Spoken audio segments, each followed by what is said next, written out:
Assalamualaikum warahmatullahi wabarakatuh. Berjumpa kembali dengan vlog GC. Seperti biasa, kita akan memberikan alur cerita film yang tentu saja akan menemani hari-hari Anda. Pada pembukaan scene di awal tadi, kita dikenalkan oleh sosok bernama Antonio dan juga anaknya Elena. Pada masa yang dulu, saat Antonio masih muda, dia adalah seorang dukun yang terbiasa mengobati pasiennya yang sedang mengalami kerasukan. Suatu ketika datanglah seorang laki-laki yang menggendong anak perempuannya yang mengalami kerasukan iblis. Kemudian Antonio seperti biasa menangani pasien tersebut dengan melakukan ritual. Sebagai seorang cenayang, dia melakukan ritual dengan mendiagnosa pasiennya yang mungkin sedang kerasukan. Sesekali dia terdiam untuk menghubungkannya ke dalam alam gaib. Ketika dia memegang wajah sang pasien, tiba-tiba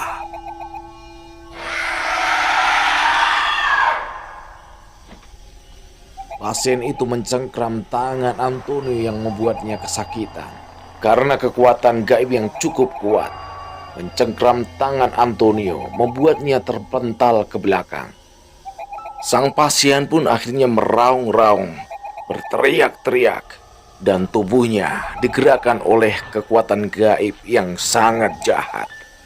Pasien tersebut melakukan gerakan berdiri yang tidak wajar, yang siap menyerang Antonio. Melihat gerakan pasiennya yang seolah-olah akan menyerang dia, Antonio perlahan-lahan mundur ke belakang. Tiba-tiba pasien terpaku dalam hening. Benar saja, hanya dalam hitungan detik pasien itu terbang menyerang dan mencengkram leher dari Antonio. Antonio berhasil lolos dari serangan tersebut. Dia sadar musuhnya bukan jasad gadis tersebut, melainkan adalah sosok iblis yang ada di dalamnya. Antonio masuk ke dalam pondoknya dan mengamati dengan cermat gerakan gadis yang dikuasai oleh roh jahat. Dan tiba-tiba gadis itu menghilang dari jangkauan pandangan Antonio. Dari dalam pondoknya, Antonio mengamati di mana gadis itu berada. Tiba-tiba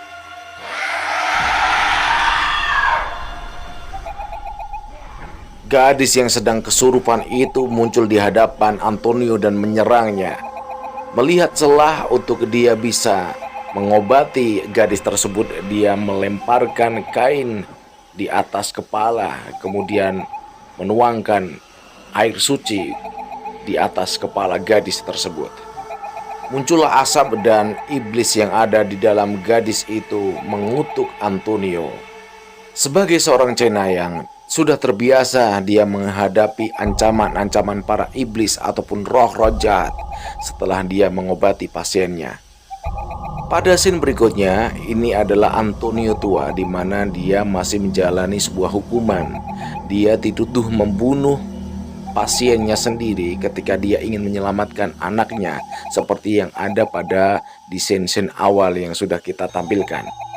Namun dalam putusan pengadilan, Antonio didiagnosa mengalami gangguan jiwa sehingga dia harus menjalani hukumannya di pusat rehabilitasi gangguan pasien jiwa.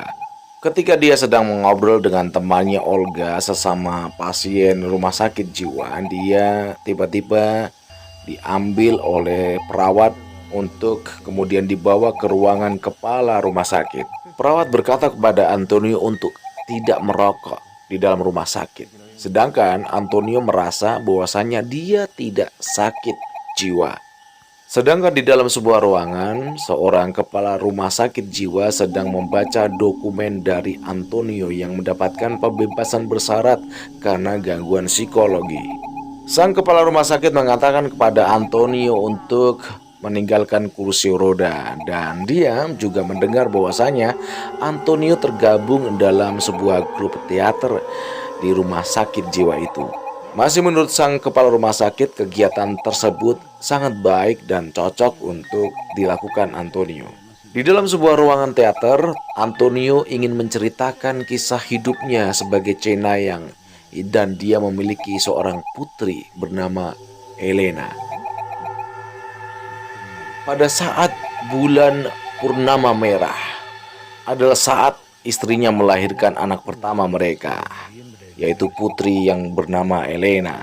Karena menurut para cenayang dan tradisi kuno yang sudah turun-temurun dari keluarga Antonio, anak yang lahir pada saat bulan purnama berwarna merah akan menjadi anak yang spesial. Sebagai cenayang, istri Antonio muda bernama Amanda sudah saatnya melahirkan.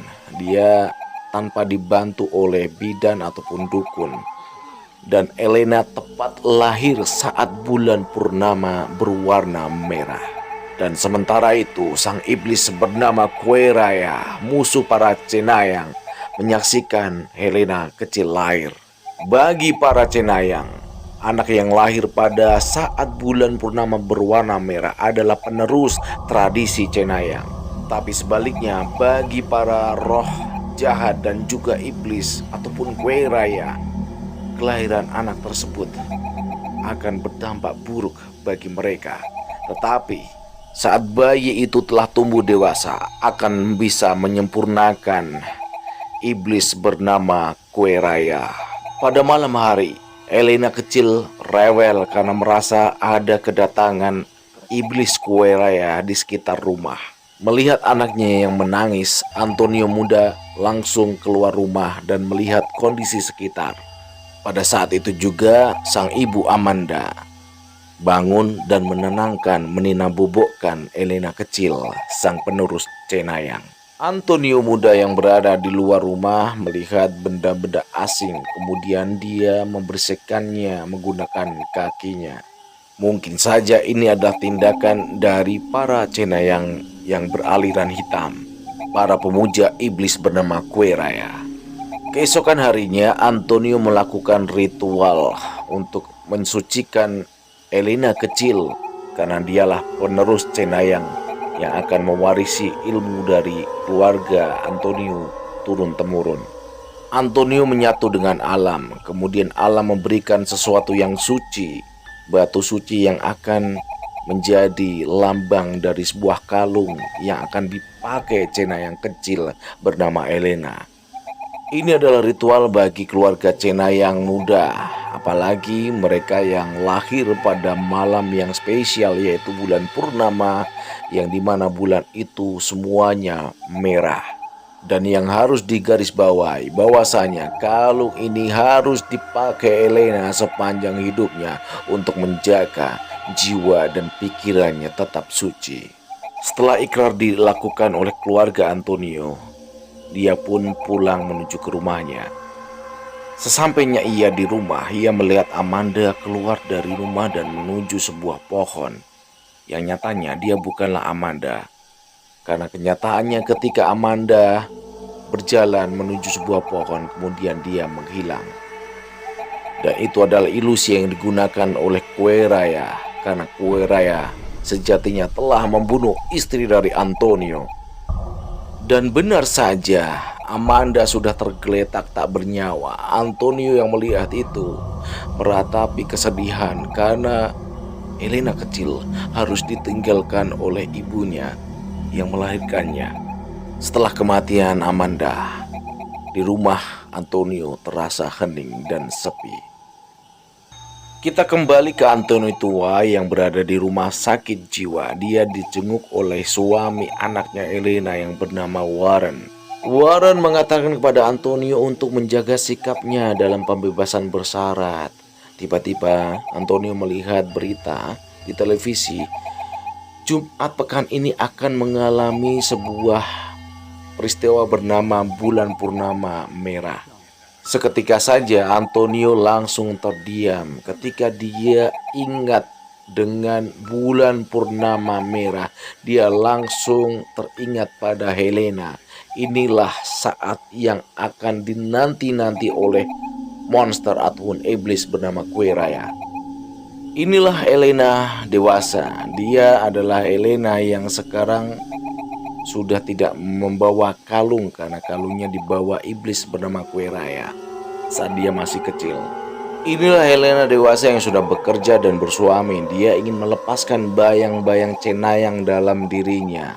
Tapi dia tidak bisa melepaskan itu karena itu sebuah anugerah yang diberikan kepadanya. Tanpa sadar dia bisa membantu teman-temannya yang sedang mengalami masalah dalam pekerjaan ataupun bahkan kesehatannya.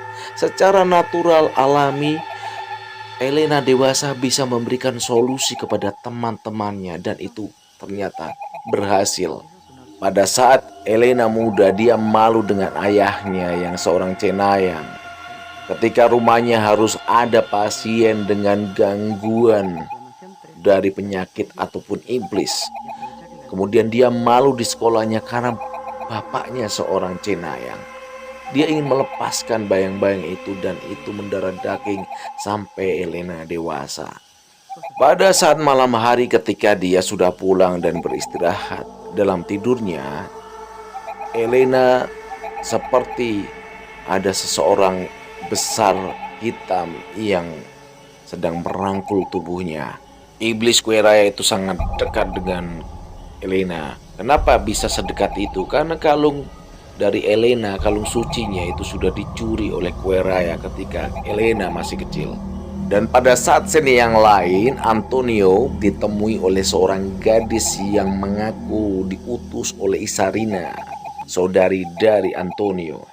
Gadis itu ternyata adalah cucu dari Isarina dan dia membawa pesan cenayang. Seperti apa pesannya?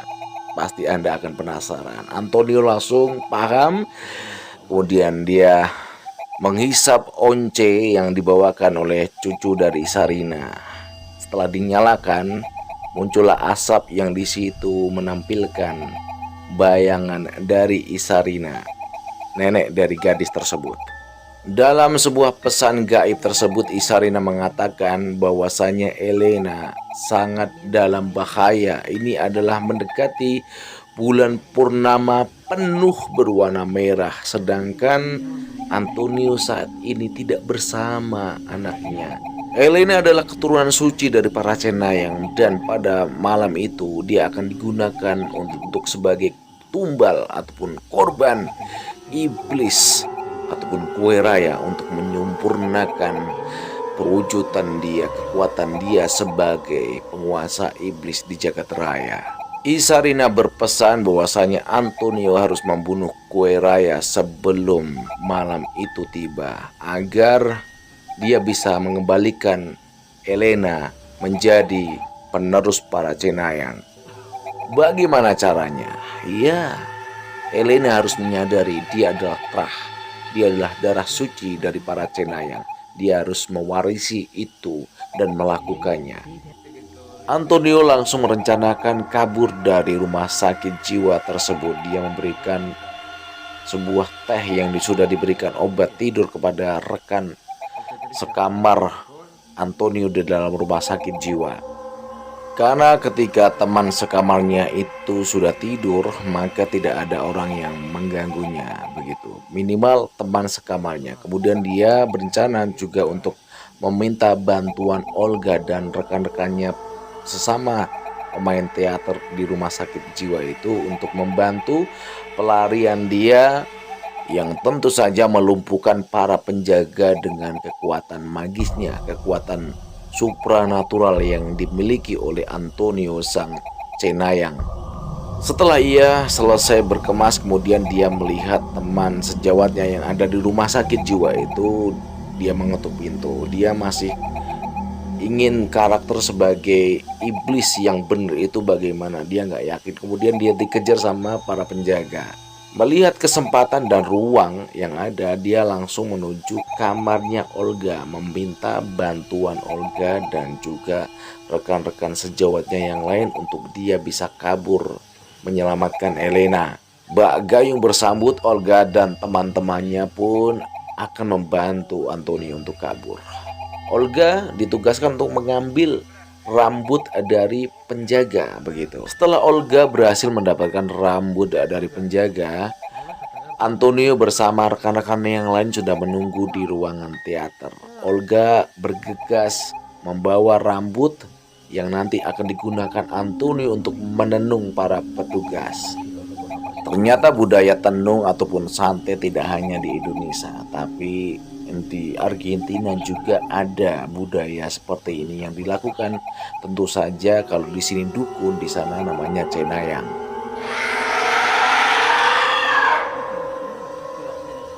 Setelah mendapatkan rambut dari para penjaga, kemudian Antonio menusuk tangannya dengan jarum. Keluarlah darah. Darah tersebut ditaruh ke dalam boneka. Boneka tersebut yang nanti akan digunakan untuk mengerjai para penjaga. Antonio kemudian membaca jampe-jampe ataupun mantra-mantra. Setelah itu, apa yang terjadi? Boneka itu terbakar, keluar asap dan bergerak sendiri. Setelah boneka terbakar dan hangus menjadi hitam, Antonio dipastikan bisa menguasai, melakukan apa saja terhadap penjaga yang ditenung tersebut. Kemudian teman-temannya keluar melihat apa yang terjadi dengan penjaga, karena pastilah apa yang dilakukan Antonio terhadap benda itu ataupun boneka itu pasti akan dialami oleh penjaga. Dan benar saja, penjaga itu seperti pada scene di awal ketika Antonio muda sedang mengobati pasiennya. Ini adalah korban tenung seperti apa yang dialami pasiennya. Tapi Antonio tidak ingin menyakiti penjaga itu, hanya ingin mengalihkan perhatiannya. Semua pasien di rumah sakit jiwa itu merasa heran dengan apa yang terjadi dengan penjaga. Dan tentu saja Antonio akan melakukan sesuatu hal yang dimana akan membuat penjaga itu menjadi tak terkendali dan tak terkontrol, membuat teman penjaga yang lain ketakutan. Di akhir, Antonio membakar boneka. Keluarlah asap di dalam tubuh penjaga. Dan kemudian dia keluar dari rumah sakit jiwa diikuti oleh penjaga yang lain. Antonio kabur mendapatkan bantuan dari cucu Isarina. Pada keesokan harinya, Antonio menemui anaknya Elena di tempat dia bekerja. Tapi Elena tidak mau menemui. Bahkan menelpon kepala rumah sakit dan mengabarkan bahwasanya Antonio telah kabur dari rumah sakit jiwa. Kemudian teman Elena mengatakan kepadanya bahwa ide Elena berhasil dengan sukses, dan juga saran tentang penyakit yang dialaminya juga sembuh. Pada scene ini barulah Elena seperti agak sadar sedikit ada sesuatu dalam dirinya. Meski tidak dapat menemui Elena, Antonio berhasil mendapatkan sampel gelas. Kemudian dia melakukan ilusi di dalam sebuah rumah kepada teman-teman sekantornya. Kemudian yang terjadi adalah teman-teman sekantor Elena pergi keluar ruangan semuanya. Dan setelah ilmu guna-guna berhasil, Antonio mendatangi Elena yang sendirian. Dia mengatakan bahwasanya, "Kamu dalam bahaya, nak. Kamu dalam bahaya." Tetapi Elena menolak, menyangkal. Antonio meminta Elena untuk tenang. Dia ingin menyadarkan Elena, dia itu adalah pewaris darah suci, penghubung gaib. Dia itu adalah penerus para cenayang. Tapi Elena menolak. Dia adalah manusia modern dan dia tidak ingin berhubungan lagi dengan cenayang. Antonio tidak henti-hentinya menyadarkan dia, darahnya dia adalah seorang cenayang. Tapi Elena tetap menolak, menyangkal, "Aku adalah aku menolak semua apa yang sudah ayah wariskan ke dalam darahku. Aku adalah manusia modern." Antonio mengatakan, "Kamu dalam bahaya, kamu dalam incaran kue raya. Kamu harus menggunakan minyak ini. Monster itu tidak tahan dengan wangi dari ramuan yang dibawa ayahnya Antonio." Elena merasa bingung dan bingung lagi. Teman kantornya melihat dia seperti orang kebingungan dan linglung. Setelah melakukan guna-guna ataupun ilusi kepada Elena, kemudian cucu Isarina mendatangi Antonio. Cucu Isarina memberikan minyak yang nanti bisa digunakan untuk melawan iblis bernama Kue Raya. Karena waktu semakin pendek, maka Antonio melakukan ritual, sebuah ritual di mana dia bisa mengeluarkan ruhnya untuk bisa bertemu dengan Elena. Kalau di Indonesia ini bisa dikenal dengan ajian Raga Sukma atau Rogo Sukmo. Raga Antonio bisa menjangkau Helena ke kamar Helena untuk mencoba merayu Helena menggunakan minyak yang sudah diberikan tadi siang. Tapi Helena terpengaruh oleh kekuatan jahat kue raya dan dia tidak menghiraukan bisikan yang diberikan oleh ayahnya Antonio. Sebelum tidur, Helena meminta pendapat dari suaminya apakah memang benar dia spesial. Warren mengatakan, "Tidurlah kamu sayang," dan sudah tidak usah berpikir apapun karena memang Warren saat ini dikuasai oleh kue raya. Iblis yang bernama kue raya sudah mengetahui bahwa Antonio telah berusaha masuk ke dalam ruang hampa dari seorang anaknya yang bernama Helena. Kemudian dia mendatangi Antonio. Dia mencoba mengintimidasi Antonio dan mengancam bahwasanya memang besok malam anaknya Helena akan menjadi santapannya yang akan menyempurnakannya secara utuh dia menjadi iblis. Pancingan Antonio ternyata berhasil untuk memancing kue raya datang. Minyak yang sudah disiapkan. Ketika kue raya mengintimidasi dengan ancaman, seketika itu Antonio melemparkan minyak itu ke muka kue raya dan terbakarlah muka kue raya. Tapi yang terjadi setelah itu adalah Antonio ditangkap kembali oleh petugas dari rumah sakit jiwa dan terpaksa dia kembali dan dia tidak bisa melakukan apa-apa karena tangannya diikat oleh para penjaga dan dia sudah diberikan suntikan bius. Pada keesokan harinya, Helena berbicara dengan Warren yang sudah dikuasai oleh kue raya. Dia bercerita bahwasanya semalam dia bertemu dengan ibunya yang bernama Amanda. Warren yang dikuasai oleh kue raya mengatakan, "Kamu lelah sayang, sebaiknya kamu tidak bekerja hari ini." Dan dia memberikan teh yang sudah diberikan ramuan agar Helena tertidur. Setelah dia meminum teh yang diberikan oleh Warren, dia melihat Warren dengan wajah yang terbakar. Kemudian dia terjatuh pingsan. Sementara itu, kepala rumah sakit jiwa yang sudah berada dalam kekuasaan dari seorang monster bernama Kue Raya ataupun iblis penguasa alam kegelapan. Tanpa sadar dia meminum ramuan yang sudah diberikan oleh sahabatnya Isarina kepada Antonio. Pada scene yang lain, Kue Raya menggunakan ilmu guna-gunanya untuk memperdaya teman sekamar dari Antonio. Teman sekamar Antonio digunakan untuk membunuh Antonio yang pada saat itu sedang terbius dan tangannya diikat. Setelah itu dia kemudian menyiapkan Helena untuk persiapan dalam pemujaan dia ataupun ritual dia menyempurnakan kekuatannya sebagai iblis yang paling kuat di muka bumi ini.